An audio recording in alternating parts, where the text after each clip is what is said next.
अस्सलाम वालेकुम दोस्तों, कैसे हैं आप।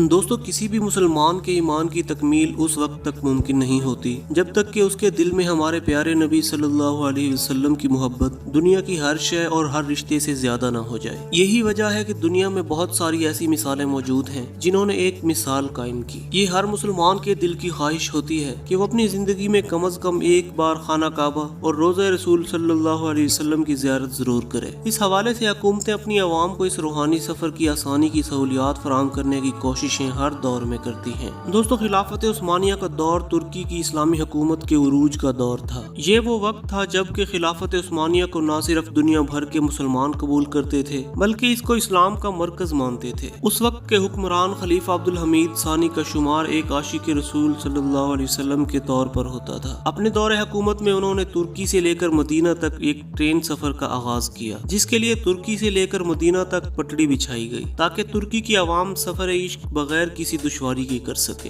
एक तवील जिद्दोजहद और मेहनतों के बाद जब रेलवे की पटड़ियों का काम मुकम्मल हुआ और मदीना में तुर्की रेलवे स्टेशन के नाम से स्टेशन बन गया तो उसके इफ्तिताह के लिए अब्दुल हमीद सानी को दावत दी गई, जिन्होंने इस सारे मरहलों के अखराजात अदा किए थे और खुसूसी दिलचस्पी से इसको पाया तकमील तक पहुँचाने में खुसूसी निगरानी की थी। जिस वक्त अब्दुल हमीद सानी स्टेशन पहुँचे और पहली ट्रेन की रवानगी के लिए फीता काटा तो इंजन को स्टार्ट किया गया। 100 साल कबल कोयले से चलने वाले इस इंजन ने स्टार्ट होने से कबल शोर मचाया जैसा कि कोयले से चलने वाले इंजन मचाते हैं, मगर अब्दुल हमीद सानी जो कि आशिक रसूल सल्लल्लाहु अलैहि वसल्लम थे, उन्होंने ये शोर सुना तो फौरन ही नीचे से कचरा उठा कर इंजन को मारने लगे और इसको फौरन बंद करवा दिया। उनका कहना था कि मेरे नबी सल्लल्लाहु अलैहि वसल्लम के शहर में इस तरह शोर मचाने की तुम्हें हिम्मत कैसे हुई। इसके बाद इस इंजन को बंद करवा दिया गया और अब्दुल हमीद सानी ने उसी वक्त ये हुक्म दे दिया कि नबी के शहर में ऐसे शोर करते हुए इंजन नहीं चलेंगे और इसके बाद उन्होंने फौरी तौर पर बिजली से चलने वाले इंजन मंगवाने का हुक्म दिया, जिसके बाद पहली बार मदीना में बिजली अब्दुल हमीद सानी के हुक्म से आई और इसके बाद बिजली से चलने वाले इंजन भी चलाए गए। मगर वो बदनसीब शोर करने वाला इंजन आज भी शोर करने की जुर्म की सजा तुर्की रेलवे स्टेशन मदीना पर खड़ा हुआ भुगत रहा है। दोस्तों, अल्लाह ताला अपने महबूब से मोहब्बत करने वालों से मोहब्बत करता है। अल्लाह हम सबको ये शर्फ हासिल करने की तौफीक अता फरमाए,